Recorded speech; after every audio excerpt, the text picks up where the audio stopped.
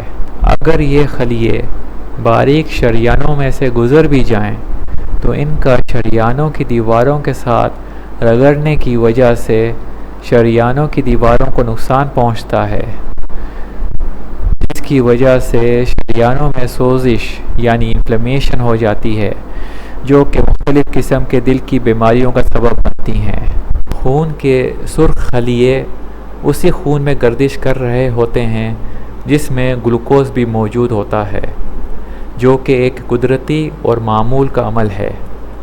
خون کے سرخ خلیوں کی مدت حیات جتنی چھوٹی ہوگی، ان خلیوں کے ساتھ چپکنے والے گلوکوز کی مقدار اتنی ہی کم ہوگی۔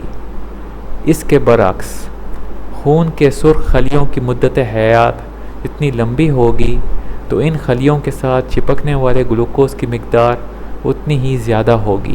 HbA1c کا معائنہ خون کے سرخ خلیوں کے ساتھ جڑے ہوئے گلوکوز کا تناسب ظاہر کرتا ہے، اور یہ ان خلیوں کی مدت حیات یعنی 90 سے 120 دن کے دورانیہ کا اوسط تناسب ہوتا ہے۔ اگر کسی ایسے شخص جس کی غذا میں فائٹوسٹرول شامل ہیں اور اس کا HbA1c کا معائنہ کیا جائے تو نتیجے میں HbA1c کا تناسب بہت کم ظاہر ہوتا ہے۔ ظاہری طور پر تو یہ ایک اچھی علامت ہے، مگر اگر فائٹوسٹرول کا جسم میں موجودگی اور خلیوں پر اثر کے عمل پر غور کیا جائے تو ایسے شخص میں HbA1c کا تناسب بہت اچھا ہونا ایک اچھی علامت نہیں ہے۔ اس صورت میں HbA1c مصنوعی اور غیر صحت مند طریقے سے کم ہے۔ اب اس کے برعکس، اگر ایک ایسا شخص جس نے فائٹوسٹرول سے اور نشاستہ یعنی کاربوہائیڈریٹس سے مکمل طور پر اجتناب کیا ہوا ہے اور وہ صرف سرخ گوشت، انڈے اور جانور سے حاصل ہونے والی چکنائی کا خوراک میں استعمال کرتا ہے تو کچھ عرصے کے بعد اس کا HbA1c کا معائنہ کیا جائے تو نتیجے میں HbA1c کا تناسب تھوڑا بڑھا ہوا نظر آ سکتا ہے۔ ظاہری طور پر تو یہ ایک بری علامت ہے، مگر فائٹوسٹرول کا جسم میں عدم موجودگی کی باعث خون کے سرخ خلیے جلدی نہیں مرتے، بلکہ ان کی اوسط مدت حیات 90 سے 120 دن سے بھی تقریباً 50% زیادہ تک تجاوز کر جاتی ہے۔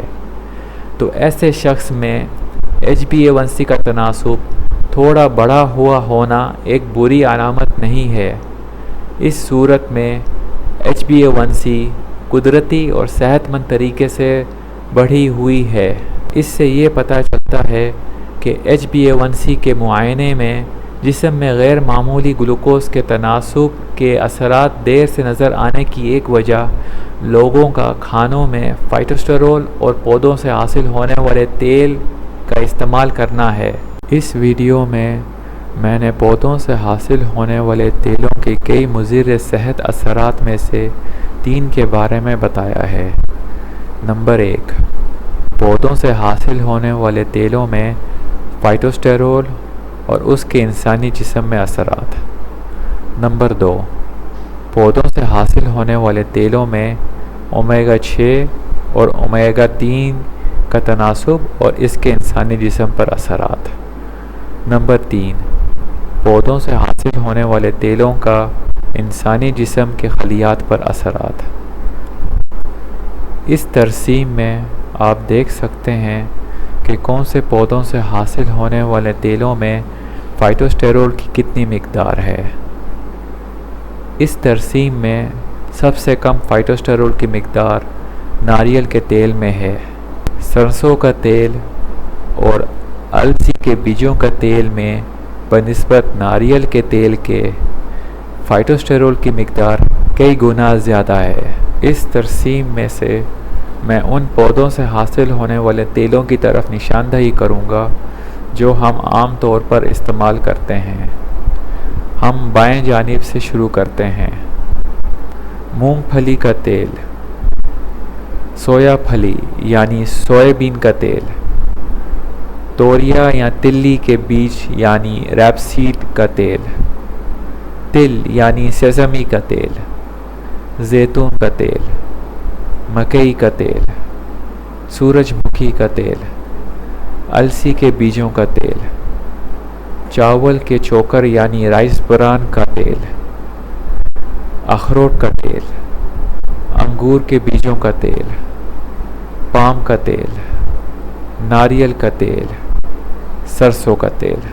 یہ تو تھا پودوں سے حاصل ہونے والے تیلوں کے کئی مضر صحت اثرات میں سے 3 کے بارے میں کچھ معلومات۔ اب آپ کو کچھ اضافی معلومات دینا چاہوں گا۔ اس وقت درختوں اور پودوں سے حاصل ہونے والی اشیاء ہماری غذا کا کم از کم 70 سے 80% حصہ بن چکا ہے، اور یہ تناسب بڑھ رہا ہے اور بیماریاں بھی بڑھ رہی ہیں۔ کسی بھی قسم کا پودوں سے حاصل ہونے والا تیل، گھی، مکھن یا جانور کی چربی اگر ان کے ساتھ نشاستہ یعنی کاربوہائیڈریٹس ملایا جائے تو یہ مرکب یعنی ایک ساتھ استعمال کرنا صحت کے لیے بہت خطرناک ہے۔ نشاستہ تقریباً ساری جدید عرصے کی بیماریوں کی جڑ ہے۔ اب آپ لوگوں کے دماغ میں یہ سوال آ رہا ہوگا کہ نشاستہ کن چیزوں میں ہوتا ہے اور جانوروں سے حاصل ہونے والی چکنائی کے علاوہ خوراک میں کیا استعمال کرنا چاہیے؟ تو اس کے لیے اور مزید معلومات کے لیے میری پچھلی نشر کی گئی ویڈیو دیکھیں، جن میں سے کچھ کے رابطے میں نیچے ڈسکرپشن یعنی تفصیل والے خانے میں بھی دے دوں گا۔